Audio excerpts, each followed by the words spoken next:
Welcome to English Bloom, the podcast where we help advanced English learners go from understanding everything to actually saying everything. I'm Alex. And I'm Sarah. And Alex, I have to say that scenario, I've lived that scenario more than once. And here's what gets me. It's not a grammar problem. It's not even a vocabulary problem. Because the words are there. They're all there. It's something else entirely. And today, that's exactly what we're pulling apart. Today's episode, how to fix feeling embarrassed when you speak English. Which, if you've been a listener for a while, you know this is something we feel pretty passionately about. Deeply passionately. So, if you're an advanced learner tuning in, B1, B2, maybe even higher, and you've ever gone completely blank mid-sentence or avoided speaking altogether because you were terrified of making a mistake, stick around, because we're going to get into the psychology of it, the language of it, and most importantly, the fix, or at least a bunch of really solid practical fixes. Let's get into it. So, Sarah, here's something that I think is genuinely counterintuitive, and I love a good counterintuitive idea. The better your English actually gets, the more embarrassed you often feel. Hold on, let's break this down, because on the surface, that sounds completely backwards. Shouldn't it be the opposite? You'd think so. But here's the thing, and I think this is what we could call the embarrassment paradox. When you're a complete beginner, your expectations are low. You point at things, you smile, you say sorry, no English, and people are charmed. You get away with a lot. Right, there's almost a kind of social immunity at that level.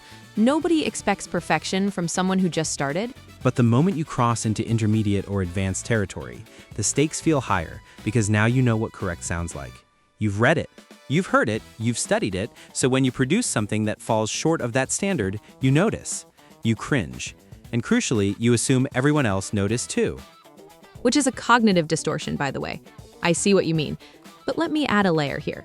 There's actually a concept in psychology called the spotlight effect. The idea that we dramatically overestimate how much other people are paying attention to our mistakes.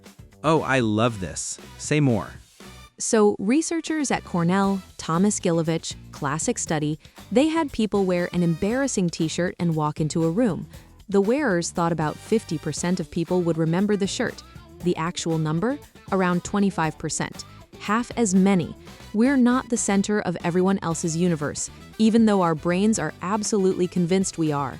That's actually quite liberating when you sit with it, isn't it?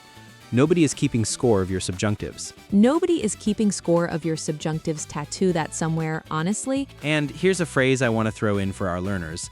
This is what people mean when they say you're living rent-free in your own head. You know that one? Living rent-free, it means something is taking up space in your mind without you giving it permission. Your fear of embarrassment is basically a very loud, very annoying tenant who pays nothing. And gives you anxiety in return. Exactly. Evict them. Okay, so shifting gears slightly, because I think before we can fix something, we need to understand where it comes from. Alex, where do you think this embarrassment actually originates? And I think it comes from a few different places that kind of pile on top of each other, which actually there's a lovely idiom there. When problems pile on, they accumulate, they stack up, one on top of the other. A compounding effect. Right. So layer one, perfectionism. A lot of advanced learners, and I say this with the utmost affection, are high achievers. You're the person who aced your exams, who researched which podcast to listen to, who probably has a vocabulary notebook. Guilty as charged. And perfectionism is fantastic for studying. But when it comes to speaking, it's a liability, because speaking is real time. It's messy. Even native speakers stumble, trail off, restart sentences.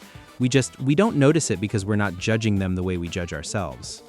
And that leads to layer two, which I think is equally important. The gap between receptive and productive skills. Now, for our learners, receptive skills are listening and reading. What you take in, productive skills are speaking and writing what you put out. And here's the thing, most learners develop receptive skills much faster. Oh, this is so real. You can understand a complex documentary, read a broadsheet newspaper, follow a heated political debate, but the moment you open your mouth, it feels like you've been demoted 3 levels. And that gap, that mismatch, it's not a sign of failure, it's a completely normal stage of acquisition, but it feels like failure. And that feeling is what breeds embarrassment. I remember when I was learning Spanish, note, ad lib, a personal memory here, if authentic, and I could watch a whole telenovela and follow every plot twist. every betrayal, every dramatic revelation. But when the waiter asked me paracomer, I froze. Completely froze. Couldn't even say rice.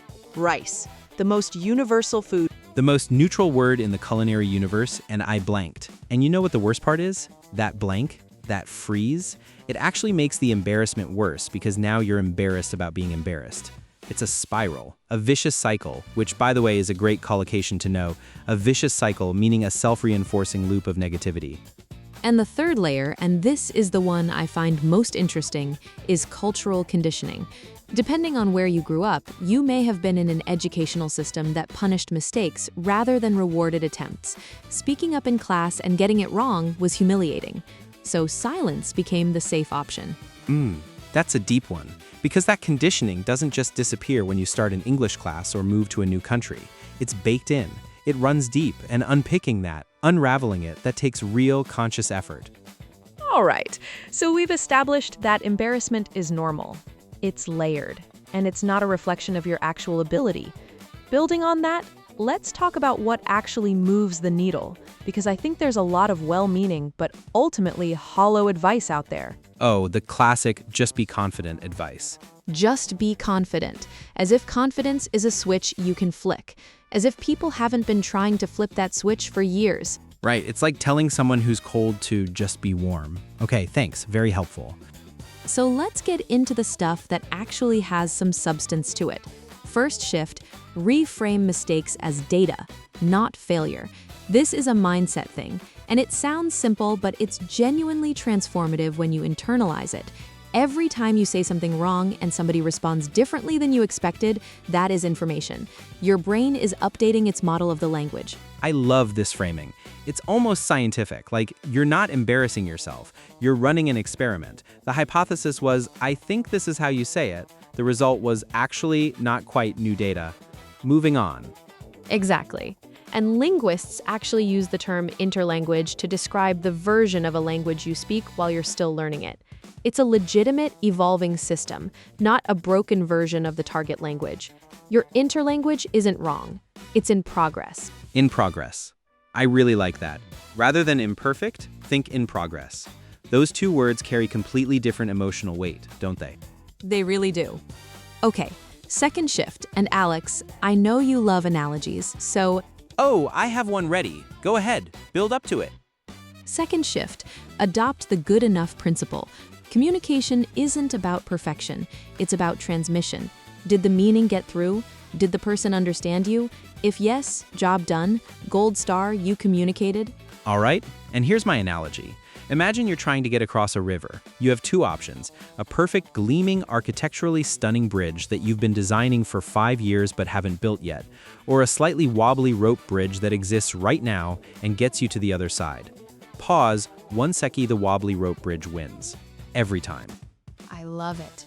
The wobbly rope bridge of communication.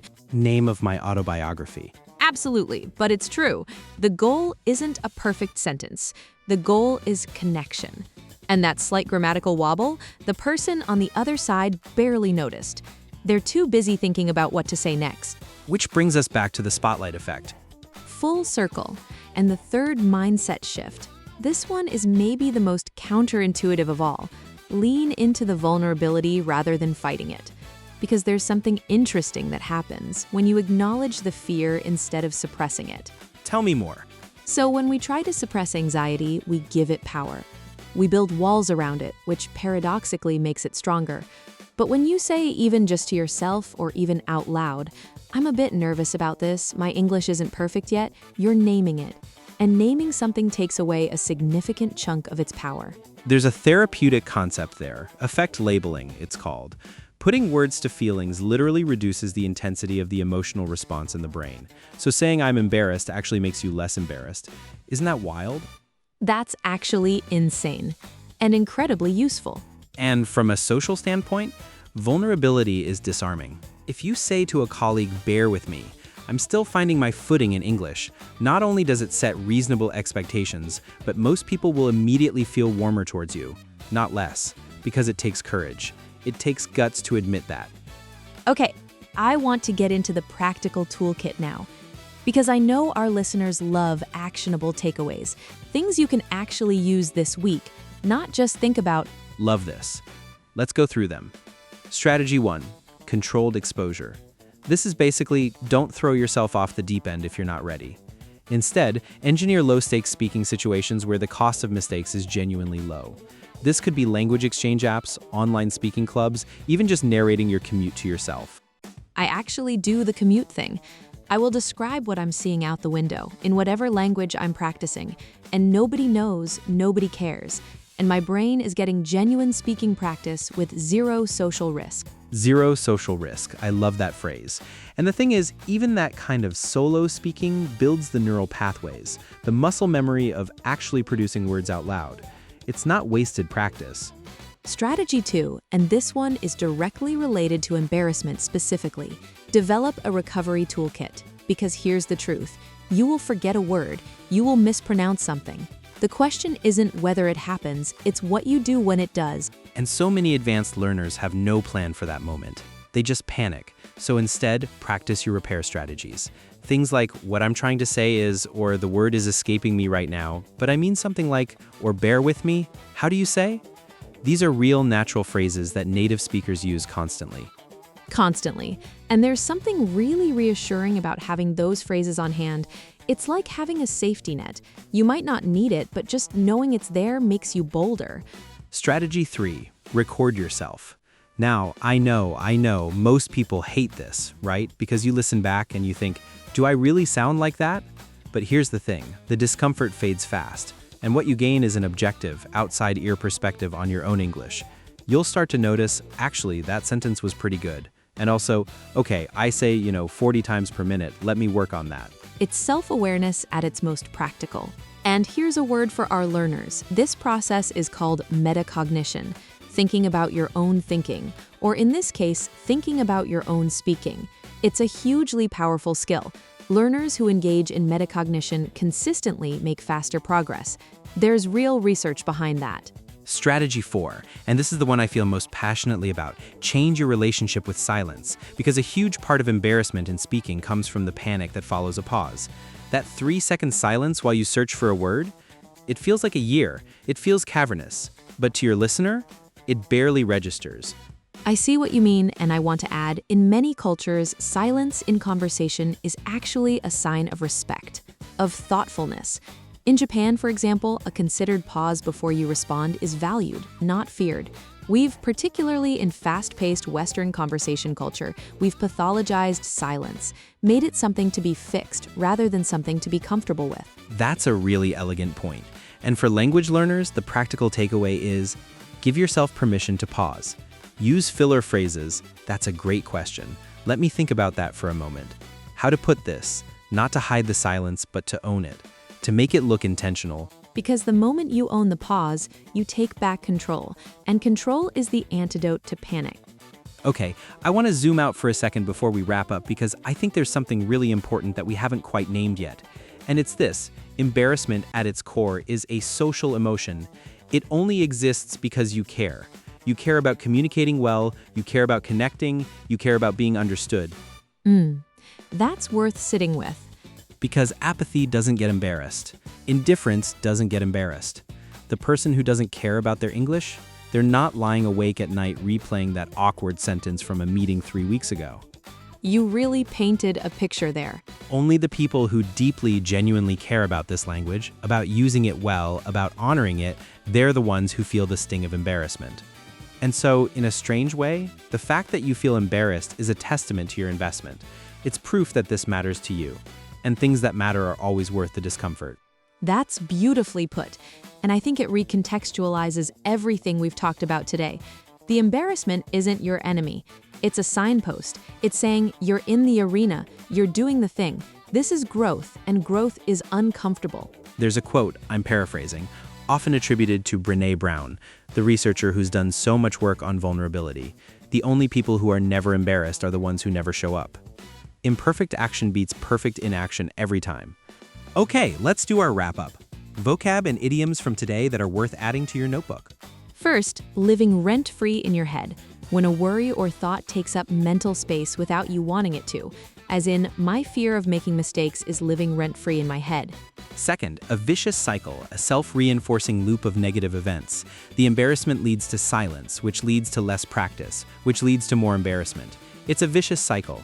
Third, fall flat, to fail to have the intended effect, usually of a joke or an idea. I tried to make a joke in English and it completely fell flat. We've all been there. Fourth, bear with me, a polite way to ask someone to be patient. Bear with me while I find the right word.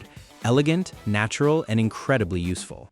And fifth, finding your footing, gradually getting comfortable in a new situation. I'm still finding my footing in my new job. Perfect for any situation where you're adjusting. Beautiful. And our listener question for this week, we want you to answer this either in the comments, in a voice note to us, or just to yourself as a speaking practice exercise. Pause 1 sec. Tell us about a time you felt embarrassed speaking English and what you wish you'd known then that you know now. I love that question because the act of narrating it, putting it into words, that's the practice, that's the work. That's always the work. Next week, we're diving into something I've been wanting to explore for a while. How to sound more natural in English, specifically why textbook phrases often fall flat in real conversations, and what to say instead. We'll be looking at everything from small talk to professional settings. You won't want to miss it. It's going to be a good one. Genuinely. If today's episode resonated with you, and I really hope it did, the best thing you can do is share it with someone who needs it. A colleague, a student, a friend who goes quiet in meetings and shouldn't. This is for them. Subscribe if you haven't already. Leave us a review if you're feeling generous. It makes an enormous difference for a show like this. And until next time, keep blooming. Even the wobbly bits, especially the wobbly bits. Bye, everyone.